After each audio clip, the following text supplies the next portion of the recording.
Manny's a generational, talented fighter. Like, he's accomplished what no other fighter is ever going to accomplish. Again, but I don't feel like, he did it on his own. Watching Floyd fight is actually more my style of that perfect boxer. That's when I do a pound-for-pound ranking, I'm trying to be objective. Pacquiao jumped more weight classes. What he did pound for pound to me was more impressive. Hard work first. Do it quick. You mind your heart. You focus. Let's go.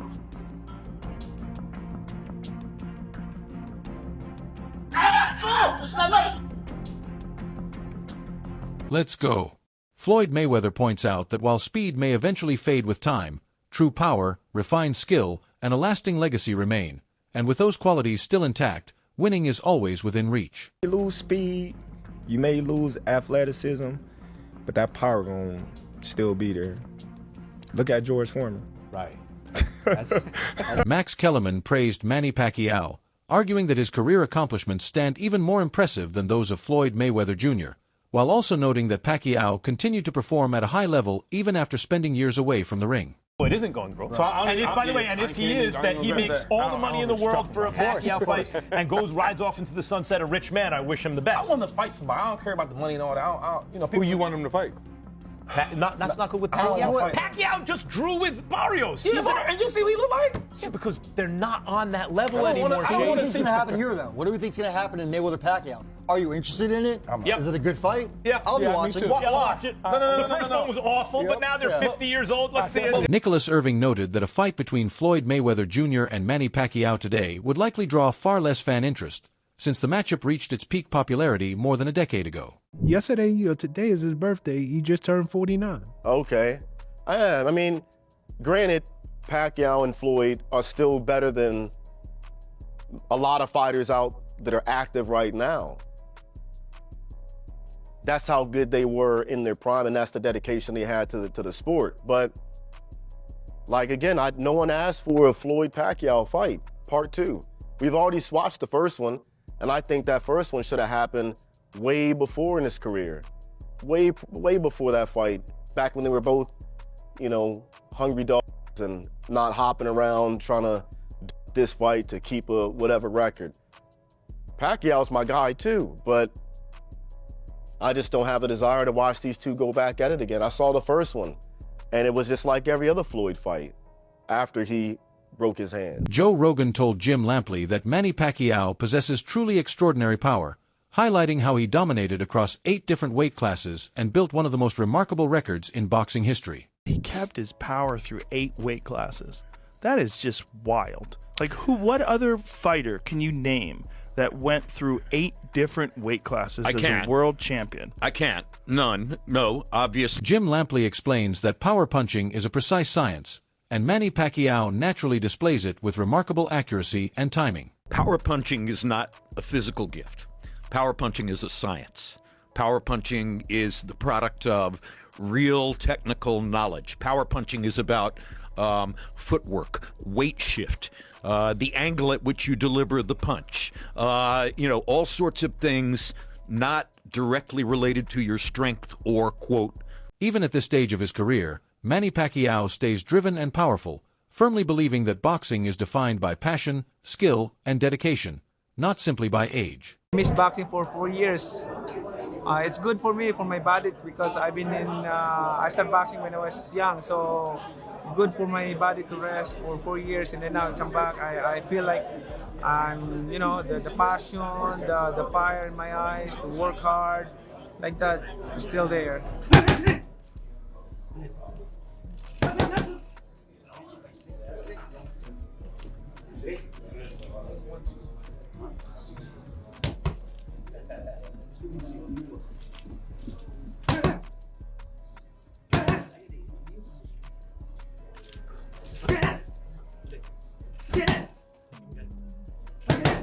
Training again and stepping back into boxing has revitalized Manny Pacquiao, strengthening his confidence, sharpening his focus, and restoring a powerful sense of purpose. And it's a good thing for me that I have rest. I have time to rest for the longest time in my career. it help a lot for my body and my mind relaxing. And this time around, I am so excited and feeling like I'm young. Do you feel you have something to prove in this fight, Manny? I know you've accomplished so much, but do you feel you personally you want to show something to the world or prove something? Oh yeah, it's a challenge that they might think that oh, Manny's career is over and he's old like that. So something wrong that I need to prove it, and I'm not done yet. As Manny's trainer, Freddie Roach believes Manny Pacquiao could defeat Floyd Mayweather Jr. in a rematch and finally demonstrate what he was unable to show in their first fight because of certain circumstances. It looked like he had turned back the clock maybe 5 years. It looked like he was quicker, sharper, more explosive than I've seen him since pre-Floyd Mayweather fight. I do agree with you, and he gave up his killer instinct a lot by he didn't want to hurt his opponents, and all he had to do was beat them. And after losing a couple bad decisions, that kind of went away a little. So did you see a little more killer instinct? Definitely, yeah. In this training camp, it was. Even in his last fight, it was a little more. He's shown a little bit more each fight, and then in this training... Manny Pacquiao is completely dedicated to boxing, stating that his full attention is on the sport and that he has set aside all distractions. You know, I miss the sport I love since when I was young.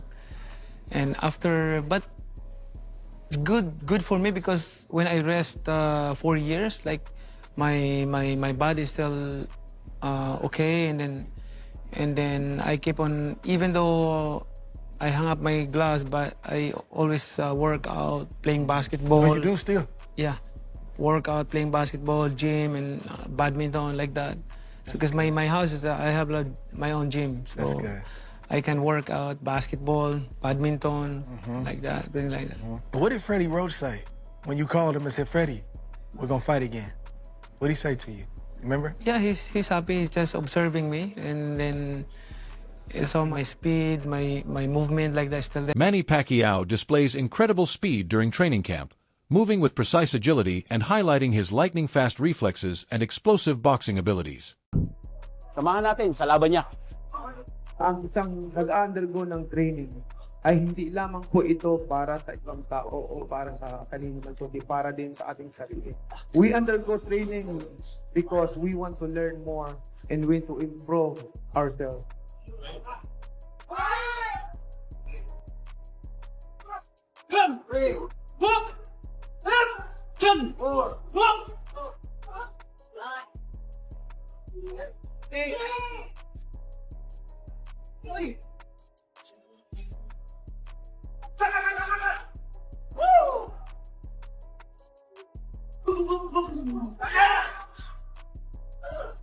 Manny Pacquiao enters training with unwavering determination, fully focused on a potential rematch with Floyd Mayweather Jr.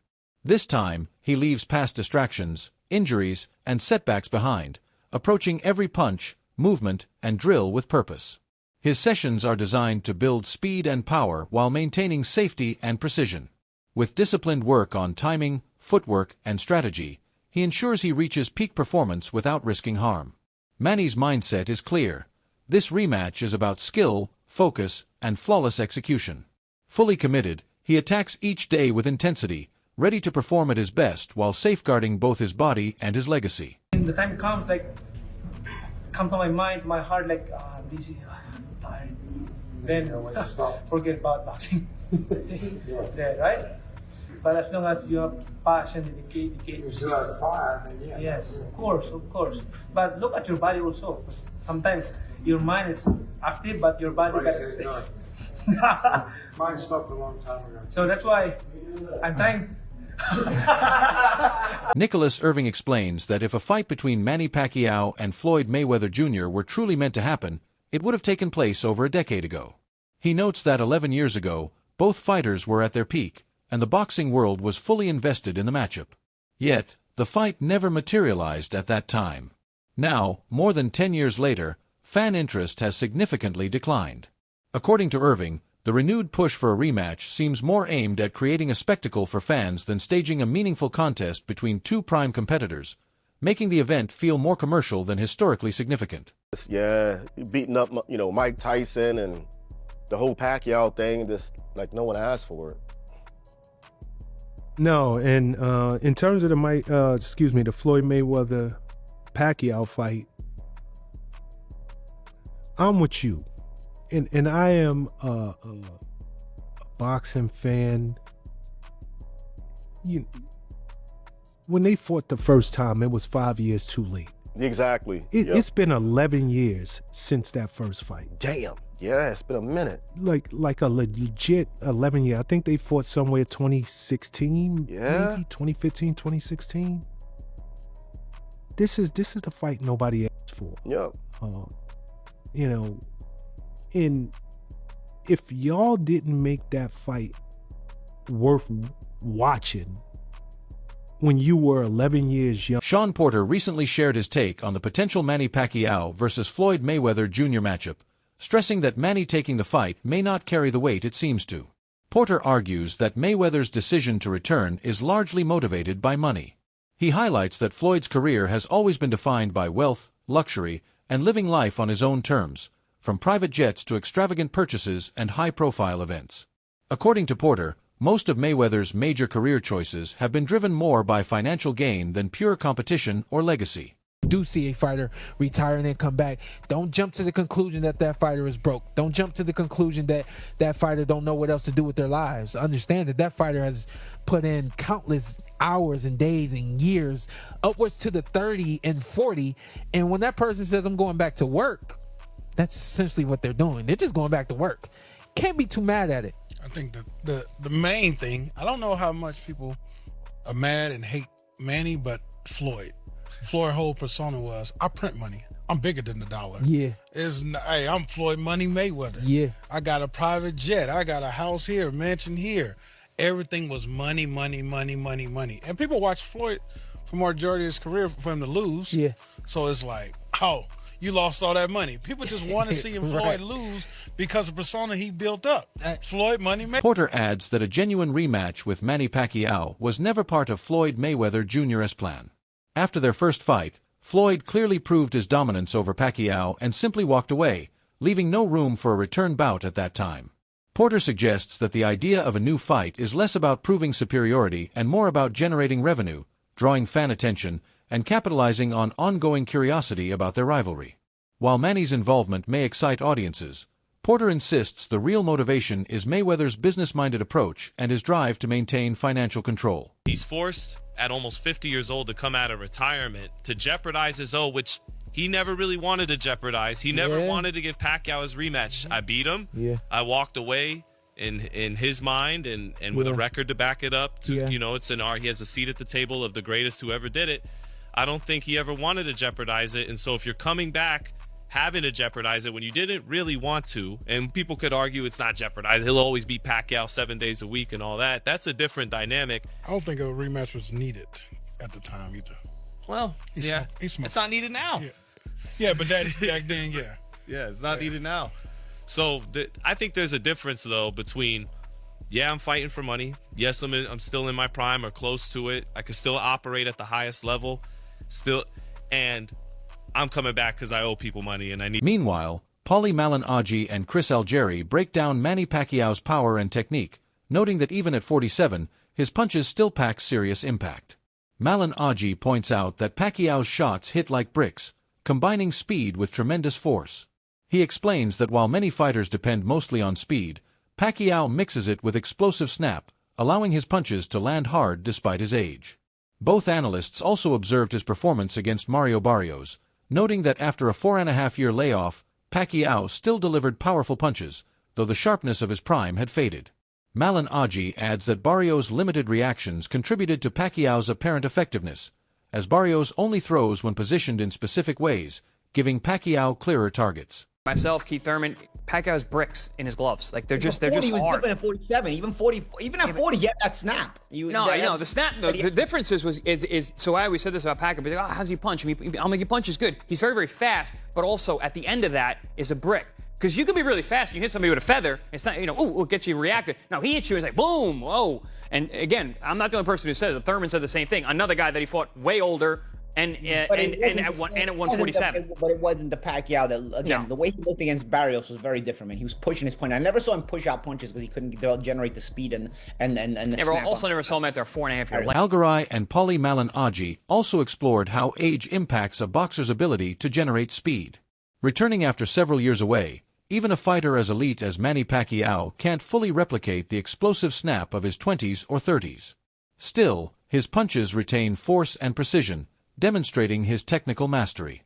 The discussion then shifted to legacy, noting that a rematch with Floyd Mayweather Jr., while fascinating, would primarily matter to the fighters themselves. Although the public may debate its significance, the outcome would hold personal weight as a final statement on their careers. Overall, the analysts highlighted Pacquiao's lasting power, strategic intelligence, and the fact that his legacy remains intact even in the later stages of his career. You're going to snap your punches, if you come back at 30 years old from 20 years old, But 47, he wasn't snapping no punches. He threw him hard enough because Barrios didn't do anything. Barrios sucks. He doesn't throw any punches. Barrios is not going to throw punches because Barrios also has to set himself the way he wants to set himself, put his hands in a certain position, his feet in a certain position, and then he throws punches. Like he basically announces to the whole world, hey, okay, I'm going to throw a punch now. So, it's not the same thing. There was no reaction from Barrios because Barrios won't react unless he's in a set position to punch. He will not punch unless he's in any other position. So yeah, sometimes Pacquiao's hands can put him out of position. Barrios will have a punch out of when he's out of position. He's just not that kind of guy. This idea too, and you brought it up about Pacquiao saying, "I'm going to give him that L. This is going to carry that. He's going to carry this with him the rest of his life." Is legacy secure at this point? Yeah. If Mayweather loses, should he, which is certainly possible. Dan Rafael explains that the Manny Pacquiao versus Floyd Mayweather Jr. fight has been meticulously scheduled, coordinating both fighters' calendars to make a September 19th showdown at the Sphere in Las Vegas possible. He stresses that the timing is deliberate, giving both boxers sufficient preparation while maximizing fan anticipation. The choice of venue underscores the event's scale, designed to be a spectacle rather than a traditional boxing match. In an exhibition bout, also probably in April, but in a different location, and it sets them up on the same time schedule where if they're going to do a rematch, September 19th at the Sphere in Las Vegas. The fact that Netflix is doing it is not surprising at all. That's always been what they've been talking about doing. I think both fighters and everybody involved understands that it's one thing when everybody wanted to see the fight in 2015, he put it on pay-per-view and it's going to be a blockbuster, which it was. They charged $100 for the pay-per-view, the biggest price ever for a pay-per-view. And it set every conceivable record that you could think of in terms of gate, boxing, pay-per-view buys, overall revenue, the sponsorships, the merchandise. You pick a metric and it broke the record. That would not be the case now, 11 years down the road, since they first fought in 2015. So they needed somebody to put up big money, and it really fits the profile of what Netflix is trying. Dan Rafael highlights Netflix's involvement in promoting the fight, noting that it aligns with the platform's approach of backing high-profile events that capture widespread attention. Unlike standard boxing matches that rely heavily on traditional pay-per-view, Netflix provides massive global exposure, reaching audiences beyond the typical fan base. He explains that the partnership makes sense, given both fighters' legendary status and the inherent hype surrounding their clash. Rafael also emphasizes that while the matchup is thrilling, it is equally a strategic business move. Coordinating schedules, selecting a prominent venue, and collaborating with Netflix are all designed to maximize financial return and worldwide visibility. Combined, these elements elevate the fight beyond a sporting event, positioning it as a cultural moment in boxing history. You want to do big events, and whatever you want to say about it, maybe not for guys like me or you who are involved in doing boxing-related stuff on a daily basis, but for the regular person that's scrolling through Netflix to see what's on a weekend night. They're going to look and say, oh, Mayweather, Pacquiao, I know those guys. They're as famous as any boxers in the world. And if it doesn't cost me any extra money and I'm just paying my normal subscription, yeah, I'll check it out. And it's going to do big numbers. That's why Jake Paul versus Mike Tyson did the numbers it did. And that's why, we saw them be interested in a fight like Jake Paul against Anthony Joshua and the other events that they have done. Tyson Fury's come back as they try to, build up more in the UK. And this is going to be the same situation. They put out a lot of money to do the fight, but not as much as what obviously they generated in 2015. And, it will be, it'll be a big event, but how much of a fight it will be, who the heck knows? That wraps up today's video. Stay tuned, and we'll see you next time.